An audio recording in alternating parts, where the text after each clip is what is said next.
নমস্কাৰ মৰমৰ ছাত্ৰ ছাত্ৰী আৰু বন্ধু বান্ধৱীসকল আহোম ক্লাছেছ ইউটিউব চেনেলটোত আপোনালোকক স্বাগতম জনাইছোঁ। আজি মই লৈ আহিছোঁ অষ্টম শ্ৰেণীৰ অসমীয়া পাৰ্ট 2 যুগমীয়া শৰাইঘাট। ছাত্ৰ ছাত্ৰীসকল তোমালোকে ভিডিঅ'টো স্কিপ নকৰাকৈ গোটেইখিনি চাবা। ইয়াত অনুশীলনীত থকা তোমালোকৰ গোটেইখিনি কুৱেশ্যন লৈ অহা হৈছে অতি সহজকৈ। আৰু যদি মোৰ চেনেলটো ছাবস্ক্ৰাইব কৰা নাই চেনেলটো ছাবস্ক্ৰাইব কৰি ৰাখিব। 1 নম্বৰত দিয়া আছে আমাৰ পাঠটো স্পষ্ট আৰু শুদ্ধকৈ উচ্চাৰণেৰে পঢ়া। ছাত্ৰ ছাত্ৰীসকল তোমালোকে পঢ়ি ল'বা, এইটো তোমালোকৰ এই ৰিডিংটো ভাল হ'ব পঢ়িলে। 2 নম্বৰত দিয়া আছে উত্তৰ দিয়া। 2 নম্বৰত ক আছে আমাৰ অতীতৰ শৰাইঘাটৰ সমস্যাবোৰ কি আছিল। আমাৰ যে শৰাইঘাট দলংটো আছে এই গুৱাহাটী যাওঁতে যে পাওঁ আমি, এই শৰাইঘাটত মানে অতীতত কি সমস্যা আছিল। যাৰখনত অতীতৰ শৰাইঘাটৰ সমস্যাবোৰ আছিল সামৰিক। তাৰপিছত বৰ্তমান শৰাইঘাটৰ সমস্যাবোৰ কি। কিন্তু এই বৰ্তমান আমাৰ শৰাইঘাটৰ সমস্যাবোৰ কি আছে। বৰ্তমান শৰাইঘাটৰ সমস্যাবোৰ হ'ল সামাজিক, অৰ্থনৈতিক আৰু ঐতিহাসিক। তাৰপিছত আমাৰ গ নম্বৰত দি আছে ৰামসিংহ কোন। ৰামসিংহ কোন, এইটো খুবেই ইম্পৰ্টেণ্ট, তোমালোকৰ 1 মাৰ্কৰ আহিব পাৰে, চাই ল'বা তোমালোকে, এক্সামত আহিব পাৰে এইটো। উত্তৰ আছে ৰামসিংহ ৰাজপুতৰ ৰজা আছিল। তেওঁক ঔৰংজেব বদশ্বাহে অসম আক্ৰমণ কৰিবলৈ পঠিয়াইছিল। আমাৰ যে শৰাইঘাটত যে যুদ্ধ হৈছিল আহোম আৰু মোগলৰ মাজত, লাচিত বৰফুকন আছিল আহোমৰ সেনাপতি আৰু এই মোগলৰ যে সেনাপতি আছিল তেওঁ আছিল ৰামসিংহ। এইটো মনত ৰাখিব তোমালোকে।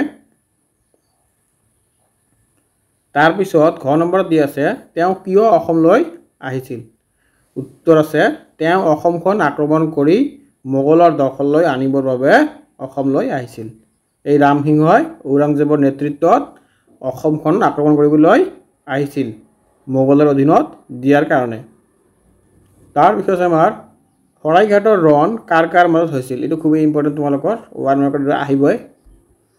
শৰাইঘাটৰ যুদ্ধ, আমাৰ শৰাইঘাটৰ ৰণ মানে যুদ্ধ, শৰাইঘাটৰ ৰণ মোগল আৰু আহোমৰ মাজত হৈছিল। এইটো আহিব পাৰে। মোগল হ'লে আমাৰ এই ৰামসিংহ ক'বা সেনাপতি আছিল, মোগলৰ সেনাপতি ৰামসিংহ আৰু আহোমৰ সেনাপতি আছিল আমাৰ লাচিত বৰফুকন।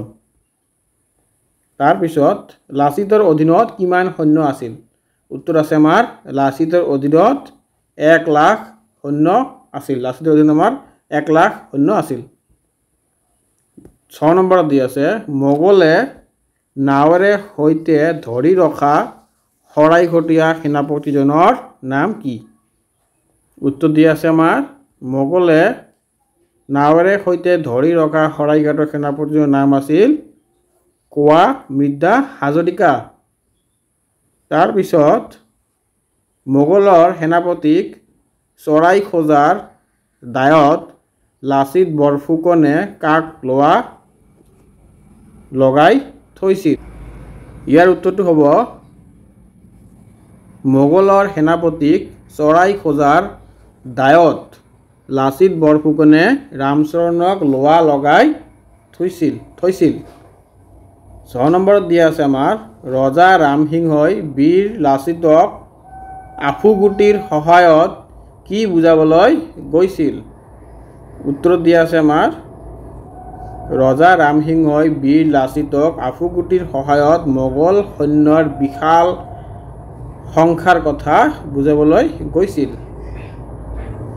9 নম্বৰত দিয়া আছে লাচিতে অসমীয়া সৈন্যবল বুজোৱাৰ উদ্দেশ্য ৰামসিংহলৈ কি পঠিয়াইছিল। লাচিতে অসমীয়া সৈন্যৰ বল বুজোৱাৰ বাবে উদ্দেশ্যে ৰামসিংহলৈ এচুঙা বালি পঠিয়াইছিল। তাৰপিছত পাঠত থকাৰ দৰে সংলাপবোৰ লিখা। ইয়াৰ ক নম্বৰত দিয়া আছে 4 নম্বৰত। 4 নম্বৰৰ ক নম্বৰত দিয়া আছে কথাৰ যুদ্ধৰে বলে নোৱাৰি ৰামসিংহই ব্ৰহ্মপুত্ৰ পাৰ হৈ গুৱাহাটীৰ গড় ল'বলৈ চেষ্টা কৰাৰ সময়ত জ্বৰৰ গাৰে লাচিত বৰফুকনে অসমীয়া ৰনুৱাসকলক কি কৈছিল। এইটো খুবেই ইম্পৰ্টেণ্ট, তোমালোকৰ 1 মাৰ্কৰ আহিব পাৰে। কথাৰ যুদ্ধৰে বলে নোৱাৰি ৰামসিংহই ব্ৰহ্মপুত্ৰ পাৰ হৈ গুৱাহাটীৰ গড় ল'বলৈ চেষ্টা কৰাৰ সময়ত জ্বৰৰ গাৰে লাচিত বৰফুকনে অসমীয়া ৰনুৱাসকলক কৈছিল, অসমীয়া ৰনুৱাসকল মই যুঁজিহে মৰিম। চিলা পৰ্বতৰ ওপৰত অজপৰা মাটি কিনি থৈছোঁ, তাতে মোৰ ফটো থবা, নাইবা মোক বঙালে ধৰি লৈ যাওক, তোমালোকে সুখেৰে ঘৰলৈ উভতি যোৱা। তাৰপিছত আমাৰ খ নম্বৰত দিয়া আছে, অসম এৰি যোৱা সময়ত ৰামসিংহই অসমক প্ৰশংসা কৰি কি কৈছিল? ইয়াৰ উত্তৰত দিয়া আছে আমাৰ, অসম এৰি যোৱাৰ সময়ত ৰামসিংহই অসমক প্ৰশংসা কৰি, ধন্য ৰজা, ধন্য মন্ত্ৰী, ধন্য সেনাপতি, ধন্য সেনা, অকল এজন মানুহে সকলো সৈন্য চলাই, ই কি আচৰিত, মই এনে ৰামসিংহ নিজে যুদ্ধৰ সেনাপতি হৈও একোতে সুধিবা নাপাওঁ। তাৰপিছত কোনোবাই যুদ্ধৰ কামত মন এৰি ইফাল সিফাল কৰে বুলি বীৰ লাচিত বৰফুকনে কামাখ্যা গোসানীলৈ সেৱা কৰি কি ঘোষণা কৰিছিল? ইয়াৰ উত্তৰত দিয়া আছে আমাৰ, কোনোবাই যুদ্ধৰ কামত মন এৰি ইফাল সিফাল কৰে বুলি বীৰ লাচিত বৰফুকনে কামাখ্যা গোসানীলৈ সেৱা কৰি ঘোষণা কৰিছিল, যুদ্ধৰ কামত পাছ হুকিলে মই এই হেংদালেৰে তাৰ ডুঙুখন কাটিম, পাছতহে স্বৰ্গদেৱক জনাম। হেংদাল মানে আমাৰ জানো আমি তৰোৱাল। তাৰপিছত বৰ আই কুঁৱৰীয়ে কাপোৰৰ আঁৰৰ পৰা স্বৰ্গদেৱক কি উপদেশ দিছিল? ইয়াৰ উত্তৰ দিয়া আছে আমাৰ, বৰ আই কুঁৱৰীয়ে কাপোৰৰ আঁৰৰ পৰা স্বৰ্গদেৱক কৈছিল, বৰফুকনৰ কথা মানি চলিলেহে যুদ্ধত জয়লাভ হ'ব, ফুকনৰ কথা নামানিলে আমাৰ পৰাজয় হোৱাটো নিশ্চিত। তাৰপিছত আমাৰ 5 নম্বৰত দিছে বহলাই লিখা। ক নম্বৰত দি আছে, যুদ্ধত জয়ী হ'বলৈ যুদ্ধৰ আহিলাৰ বাহিৰে আৰু কিহৰ প্ৰয়োজন আছে লিখা। উত্তৰত দিয়া আছে আমাৰ, যুদ্ধত জয় হ'বলৈ যুদ্ধৰ আহিলাৰ বাহিৰেও বেছি প্ৰয়োজন সৈন্যক বৃন্দা আৰু সমগ্ৰ জাতিৰ স্বাৰ্থহীন মনোবৃত্তি, কৰ্মনিষ্ঠতা আৰু যুদ্ধত জয়ৰ কাৰণে উত্ৰাৱল অথচ নিশ্চিত অভিলাষ। তাৰপিছত খ নম্বৰত দিয়া আছে, সেনাপতি কুঁৱামৃধা হাজৰিকাই কি কৌশলেৰে মোগল সৈন্যৰ মাজৰ পৰা সাৰি আহিবলৈ সক্ষম হৈছিল বৰ্ণনা কৰা।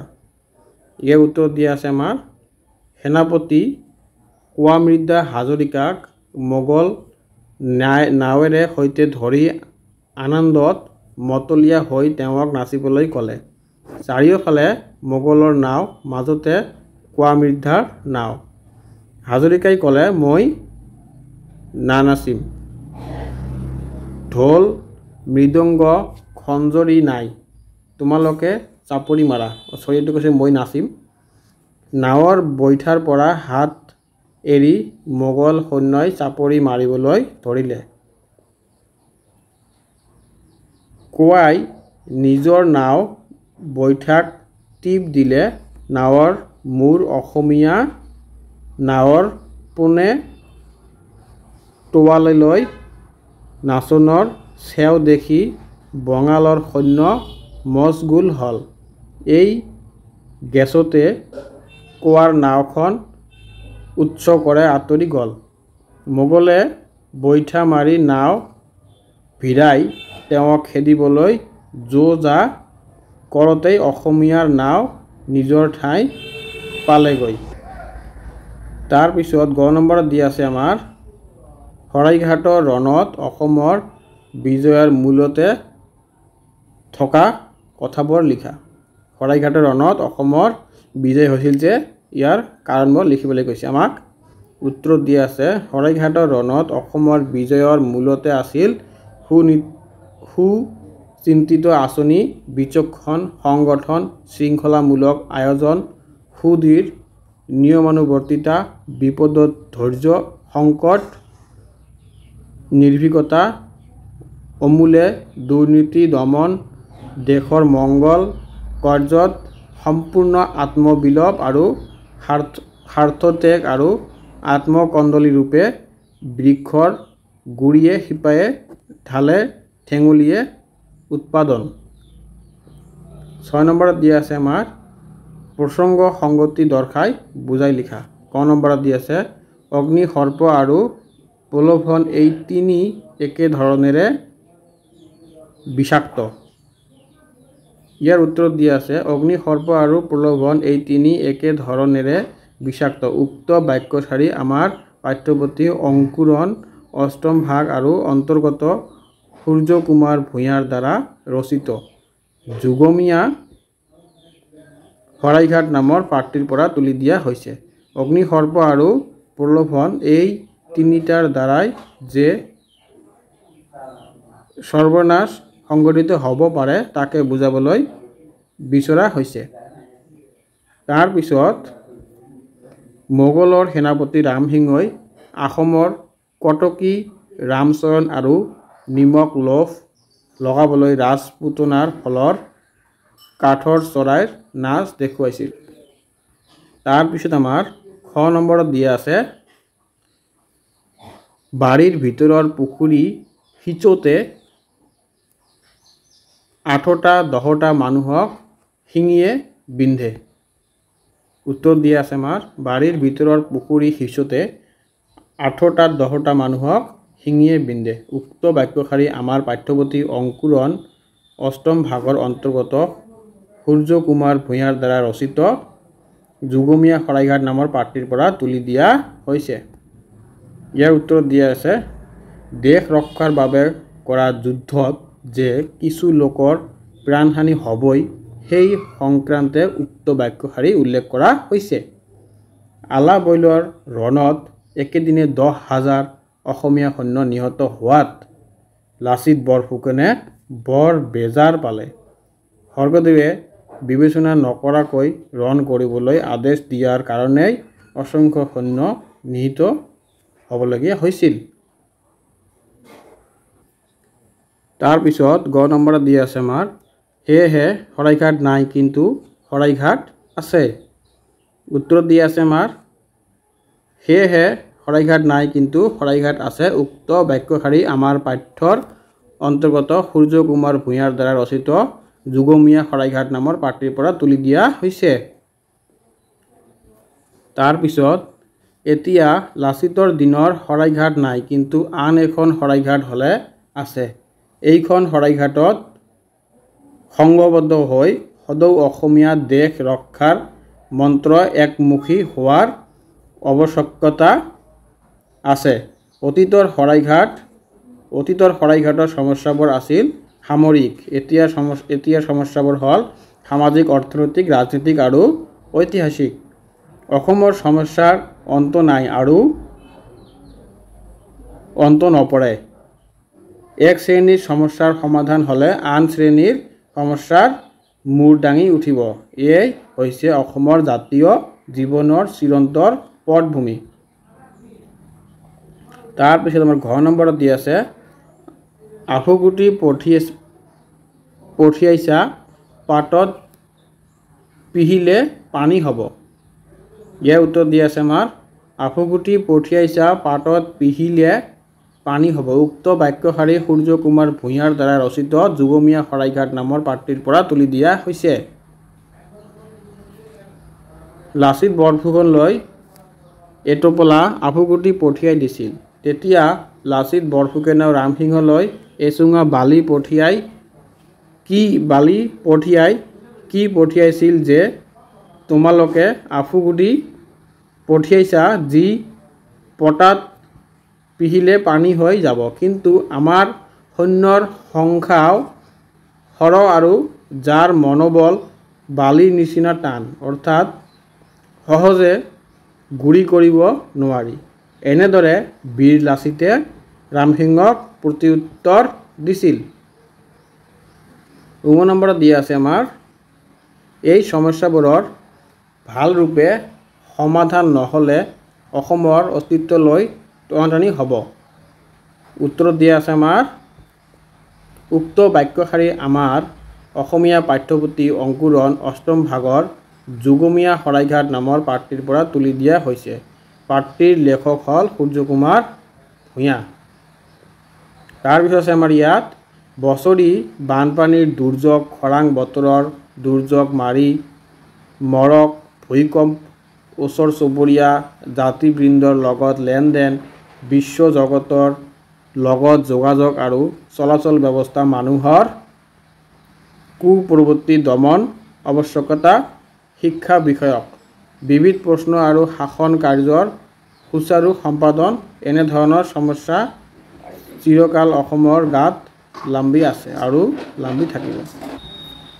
এই শ্ৰেণীৰ সমস্যাৰ সমাধান হ'লে আন শ্ৰেণীৰ সমস্যা মূৰ দাঙি উঠিব।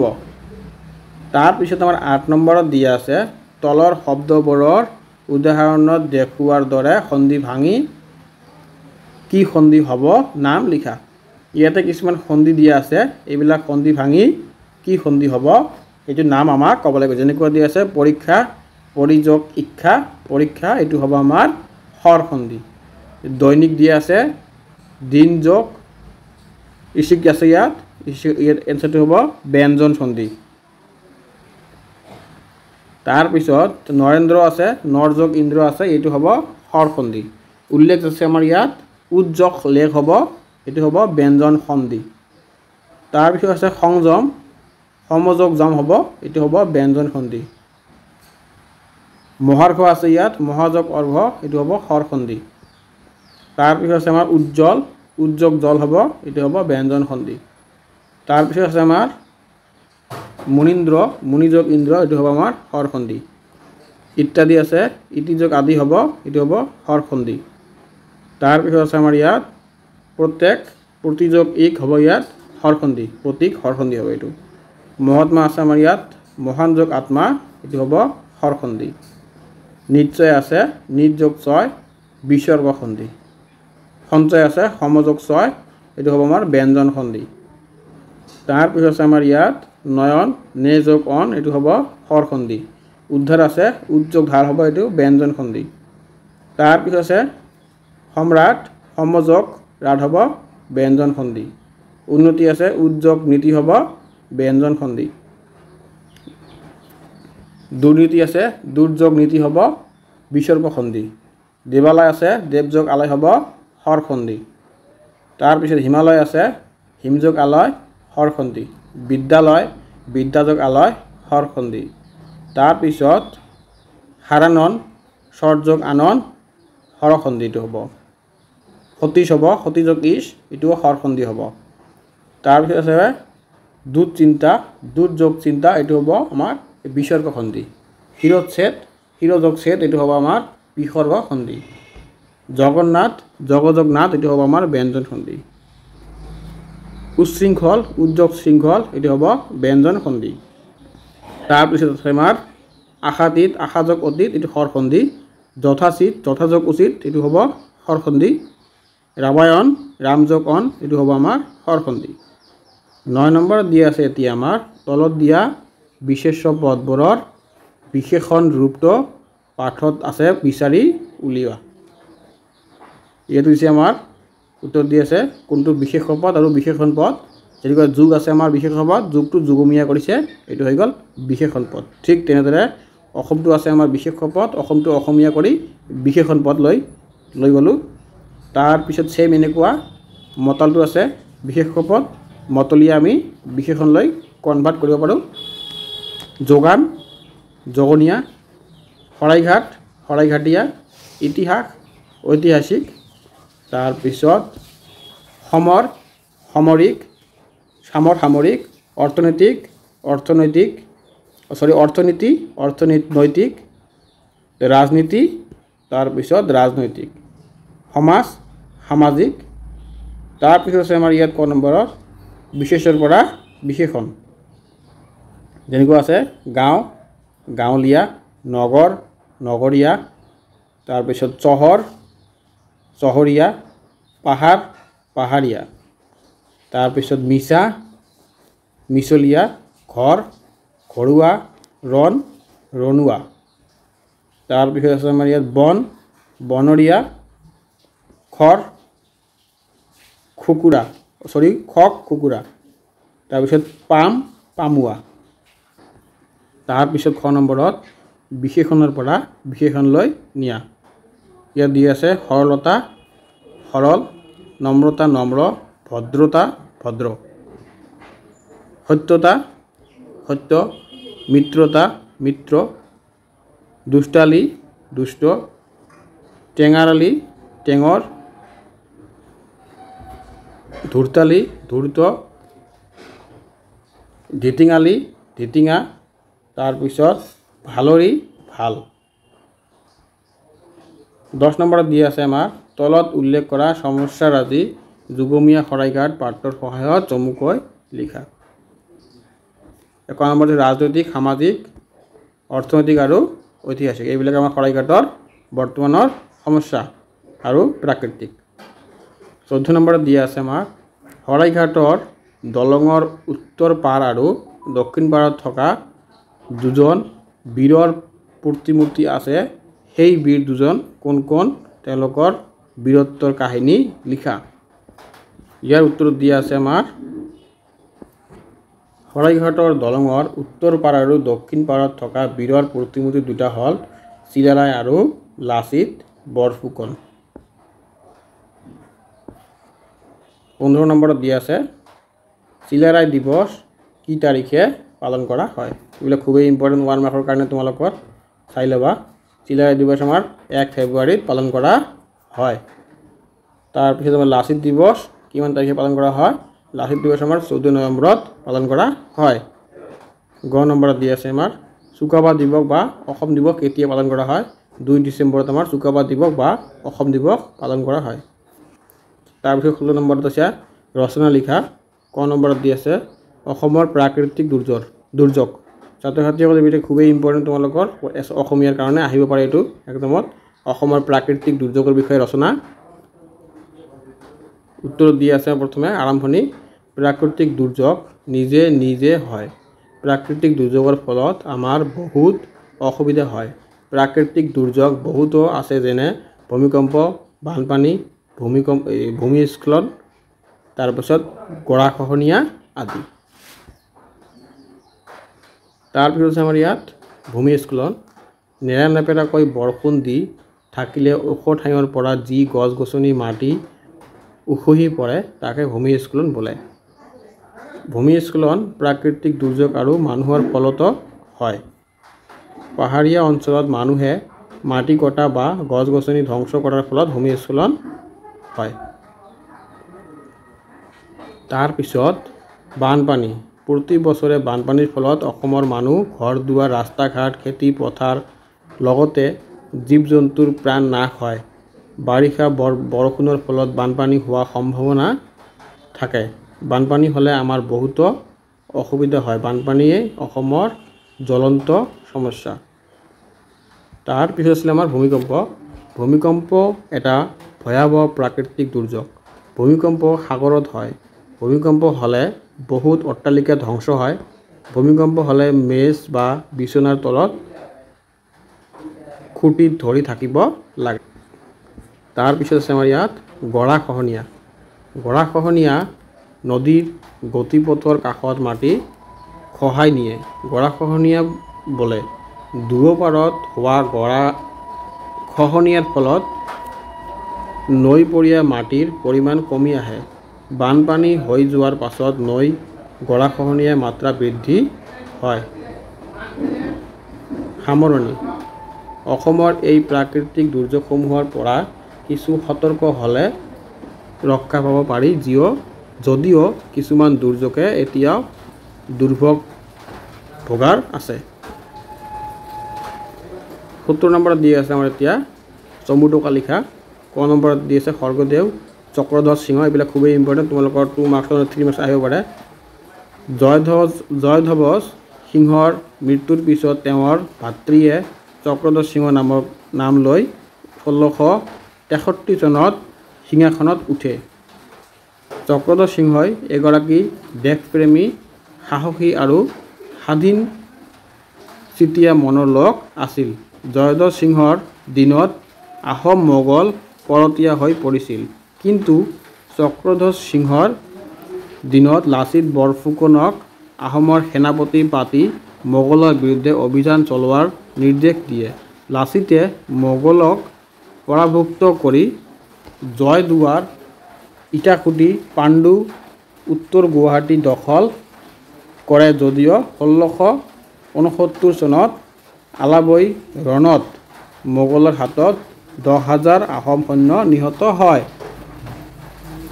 খ নম্বৰত দিয়া আছে আমাৰ লাচিত বৰফুকন। লাচিত বৰফুকন আহোম ৰাজত্বকালৰ এজন অতি পৰাক্ৰমী সেনাপতি আছিল।